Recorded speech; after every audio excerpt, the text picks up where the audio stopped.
What is up, everybody? Welcome back to the Pack a Day podcast. I'm your host, Andy Herman. You can follow me on Twitter at Andy Herman NFL. We are inching closer and closer to the regular season finale, which is a pseudo postseason game. Packers, Lions win and you get in. Should be beyond epic. We'll discuss a little bit of that in just a moment. Before I jump into today's show, I wanted to go over Demar Hamlin first because just awesome, phenomenal, whatever adjective you want to use, amazing news on Demar Hamlin. The breathing tube is out. He's communicating with teammates. Talk about just an insane week from going from what we saw on Monday night to not knowing if any just beyond awful news could drop to just hoping and praying for any sliver of positive news to by end of week, he's communicating with teammates.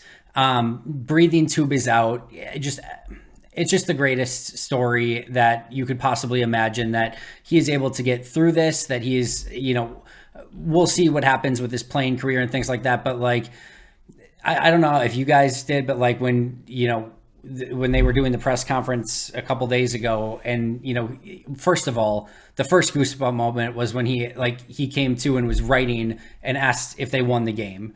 Guys, if you don't understand how much these players care about trying to win for your team, I don't know what else to tell you. The guy comes through from a catastrophic event on the field, and one of the first questions he writes with a piece of paper, or with a pen and paper, because he can't communicate because he has a breathing tube in, assisting him in breathing, is, did we win the game? But the fact that, again, that's what he writes, that was the first moment. And then the doctor saying you won the game of life. That it was incredible in and of itself. But then a day later, it's a breathing tube out, communicating on Zoom with teammates. It's awesome. I'm so happy for him. Like I said at the beginning of the week, it is a game. It is supposed to be fun. It is supposed to take us away from all of the drama of the world, but it is a violent sport and these things can happen, and you just pray and hope for the best. And when something like this does happen, you just hope that everyone is equipped with the right tools and resources on the field to help, in this case, literally save a life. And I'm speechless and just so unbelievably happy with the outcome, and just happy for Demar Hamlin. So let's start with that. On kind of the opposite side, the bad news side of things, unfortunately, Green Bay sort of had their own ambulance situation this week. We found out on Thursday that there was a practice squad player who was hauled away in an ambulance due to a injury. We find out on Friday it was actually DQ Thomas. Wasn't anything life-threatening or things like that, but obviously a catastrophic injury for him as well. So certainly thoughts and prayers go up to DQ Thomas as well, and hopefully he can recover and get back to playing football sooner rather than later. I haven't seen any details on exactly what the injury was, but it sounds like it was a really awful injury. Again, had to be taken away in an ambulance immediately to a hospital. So again, thoughts and prayers to DQ Thomas, and hopefully he can make an amazing recovery as well and continue on with his NFL career. All right, no easy way to transition from those sort of things just to football, but we're going to do our best anyway.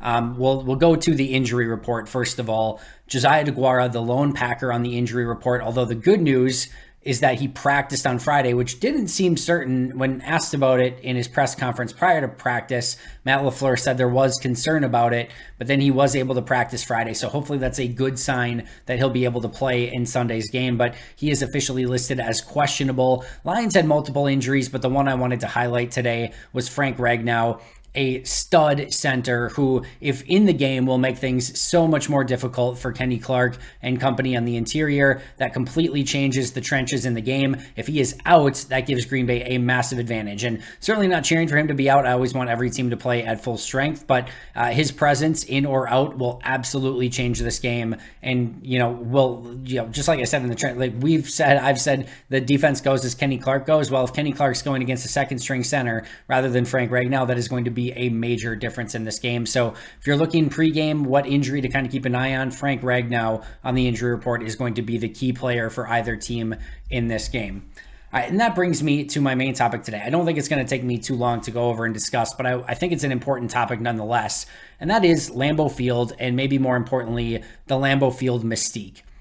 There was a time, and for many of you, you may not remember this, may not know this, but the Packers were 13-0 at home in Green Bay and Milwaukee in the postseason all time. 13-0. Never lost a postseason game in Wisconsin at home in the history of the franchise. There was a fear of coming to Lambeau. Teams didn't want to play in the cold. Green Bay was built to play a physical brand of football in the weather, and they basically dominated teams, never lost. It was chalk it up. Green Bay was going to win at home. If a team had to come to Green Bay in December, January, February, whatever it was, they were going to win that football game. 13-0. Then I was at the game. 2002, probably 18-year-old Andy, I would think at that point. But 2002 season against the Atlanta Falcons. Remember the game well. It was picture perfect. So, I don't know if it was a Saturday night game or Sunday night game, but it was a night game at Lambeau. The snow was coming down. It was a snow globe type of game. And it was just, the Packers were 12-4. They were the 3 seed on the season. Favored in the game, over the Atlanta Falcons, led by Michael Vick at the time. And the Packers got trounced 27-7 in that game. The first time they had ever lost a home playoff game in the history of the franchise. And I remember to this day, and I've talked about it on here before, watching I swear to God, 55-year-old Hardy Nickerson, wasn't quite that old, but the way his knees were at that point of his career, I think that was his last year of his career. If it wasn't, it should have been. But watching super old veteran Hardy Nickerson on no remaining knees, trying to chase prime Michael Vick in the open field, still gives me nightmares to this day. It was a poor game on defense, was an awful game on offense. Favre had kind of one of his classic Favre postseason, just didn't have his A game to say the least. And the Packers lose 27-7.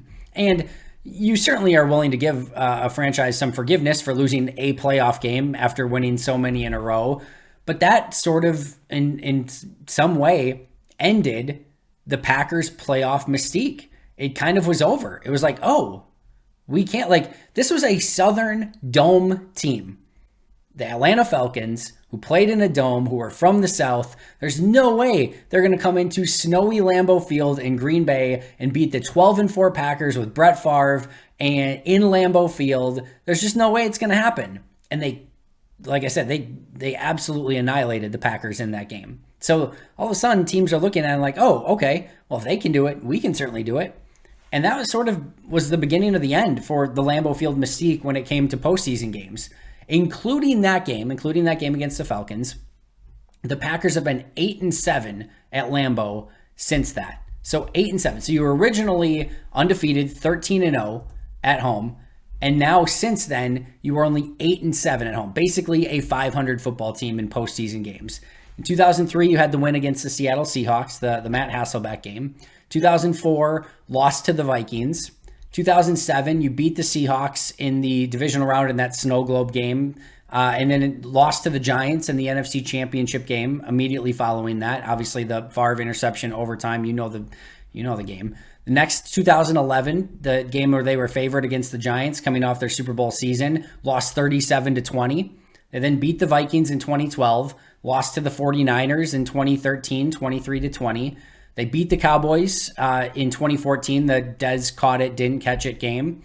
They blasted the Giants 38-13 in 2016 and beat the Seahawks 28-3 in 2019. Then they beat the Rams in 2020 32-18. So they went on a little bit of a winning streak there.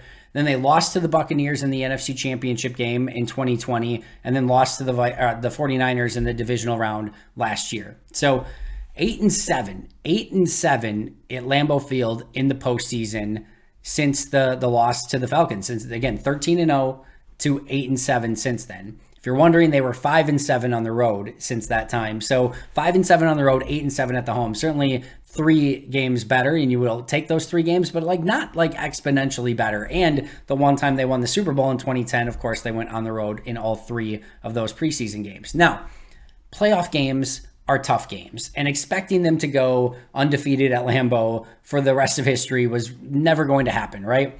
And you're going to expect to lose some of those games. That just is the way it is.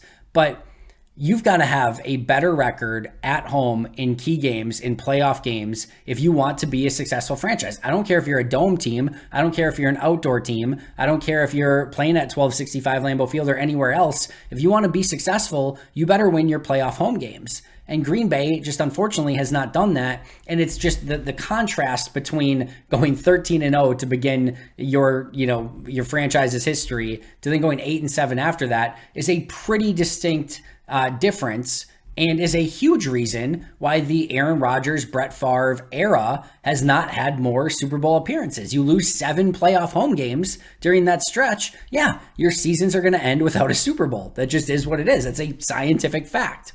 Now, we've heard multiple people within the Packers organization in the past talk about the mystique of Lambeau Field and the advantage of playing at home in December and January, February, etc., whatever it is. Ron Wolf talked about it in his book. And when he wrote about the Green Bay Packers, he wrote about the advantage of playing at Green Bay, in Green Bay, December, January football, and that you have to sort of build a team that is built for those sort of conditions, that is built for that weather. Aaron Rodgers has talked about it and the success that he thinks they can have in December and January at Lambeau Field in winning those type of football games. Unfortunately, in the last 2 games, an NFC Championship game against the Buccaneers, which you're willing to give a little bit of forgiveness because it wasn't the same atmosphere, basically no crowd, pandemic season. But the next year you come back, play the 49ers divisional round, and you lose that game as well. And we've even heard just as recently as this week how big of an advantage home field and even like just knowing the field conditions can be. That's an advantage that Green Bay has in their favor. Home field advantage is a legitimate thing, and it's something that the Packers unfortunately have not done a good enough job of taking advantage of in this last few decades. So how do you change it? How does it improve?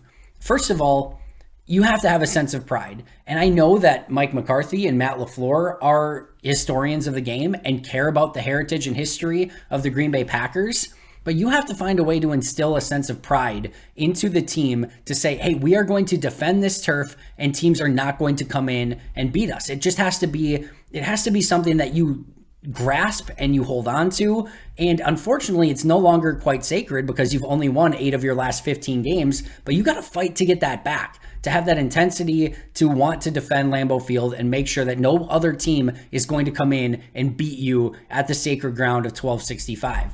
The next is, how the team is built. Ron Wolf talked about it.